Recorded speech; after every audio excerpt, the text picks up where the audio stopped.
नमस्कार फ्रेंड्स, माझ्या चॅनलवर तुमच्या मनापासून स्वागत आहे। आज आपण जाणून घेणार आहे मंदिरामध्ये कलश मंगल कलश का भरतो, कशासाठी भरतो आणि कुठल्या वारी भरतो। आज ती माहिती तुम्हाला मी पूर्ण देणार आहे। त्यासाठी तुम्हाला माझा व्हिडिओ पूर्ण बघावा लागेल। तर चला माझ्यासोबत। आज आपल्याला मंगल कलश भरण्यासाठी आपल्याला लागणारे साहित्य हे बघा। असं तांबाचे कलश घ्यायचा, त्यात आपल्याला पाणी भरायचं आहे स्वच्छ। तर मग चला माझ्यासोबत कलश भरायला। आता आपण मंगल कलश भरून घेणार आहे। स्वच्छ पाण्याने भरून घेऊ। आपण मंगल कलश भरतो त्यापर्यंत आपण स्वामींचा जप चालू ठेवायचा। आता आपला मंगल कलश भरून गेलेला आहे। आता आपण स्थापना करू। हे बघा, आता आपल्याला स्थापना करण्यासाठी हे लागणारे साहित्य।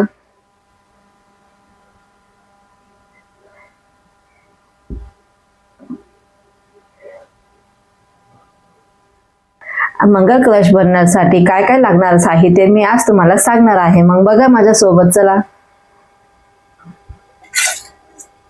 असा तांबाचा कलश घ्यायचा आहे, त्यात आपण पाणी भरलेलं आहे स्वच्छ। असा 1 रुपयाचा नाणा आणि 1 सुपारी घ्यायची आहे। हे बघा, ही सुपारी व नाणा। असा पच्च रंगाचा धागा घ्यायचा आहे, लाल रंगाचा। हे बघा,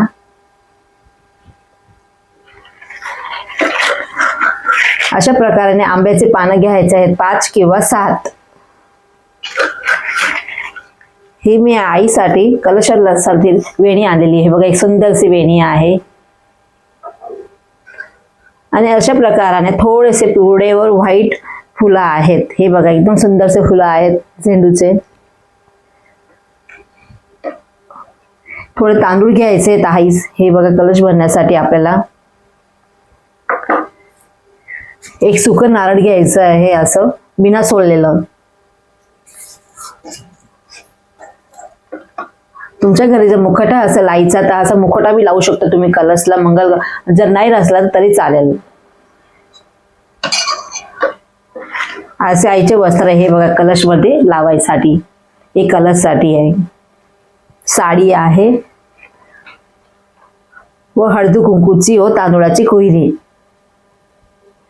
असे हे बघा, हे कशावर तुम्ही दागिनेही घालू शकतो।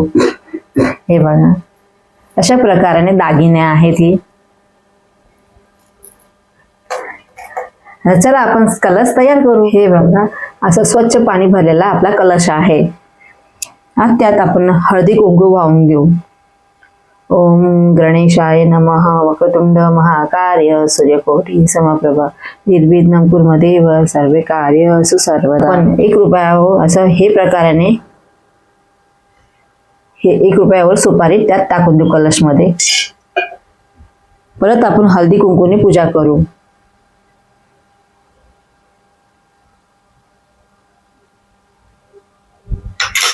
त्यात आपण एक फूल वाहून देऊ। आता आपल्याला असं पंचरंगाच्या धातूचा दोरा कलशाच्या बांधायचा आहे। आता आपण त्या कलशामध्ये आंब्याचे किंवा नागवेलचे पान ठेवू शकतो। पण आंब्याचे घेतलेले आहे। हे बघा, आंब्याचे 5 पान किंवा 7 पाने तुम्ही घेऊ शकता।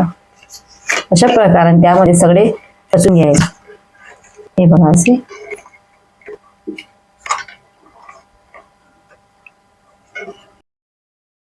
आपण कलशावर 2-2 बोटे ओढून घ्यायचे, कुंकूचे व हळदचे। अशा प्रकाराने हळदीचे ओढू। हे प्रकार असे प्रकाराने हळदी व कुंकूचे बोटे ओढून घ्यायचे।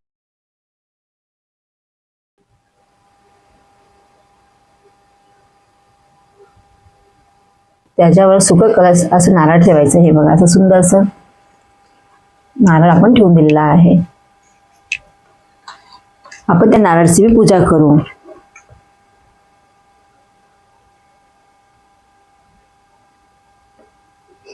अशा प्रकारे नारळाची पूजा झाली का आपण त्याला आता आपण मुखोटे, असं सुंदरसं मुखोटा आहे ते आपण त्या नारळाला मुखोटा घालू। हे बघा, असं सुंदरसा मुखोटा आहे माझ्याकडे। या पूजा स्टोअर मध्ये तुम्हाला भेटून जाईल. कुठल्याही पूजाच्या दुकानावर तुम्हाला हा मुकुटा भेटू शकतो. आता आपण घालणार आहोत साडी. हे बघा, अशी सुंदरशी हिरव्या रंगाची साडी आहे माझ्याकडे.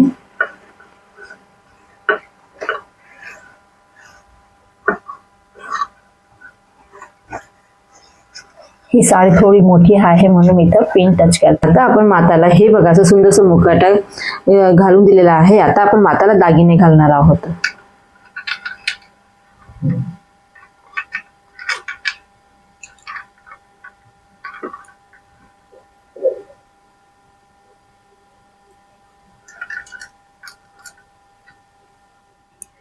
आता बघा, हे माताचे सर्व दागिने घालून गेले आहेत. आता हे माता रेडी आहे. आपली हे बघा असं सुंदर सजत आहे. हे बघा अशी किती छान सुंदर दिसते आपली आई. हे बघा कलशाची आता मंदिरमध्ये स्थापना. हे बघा, मंदिरामध्ये आपला मंगल कलशची स्थापना झालेली आहे. ह्या कलशाला आपण उजव्या हाताला ठेवायचा आहे आणि हा कलश तुम्ही मंगळवारी किंवा शुक्रवारी अथवा पौर्णिमाला भरू शकतो.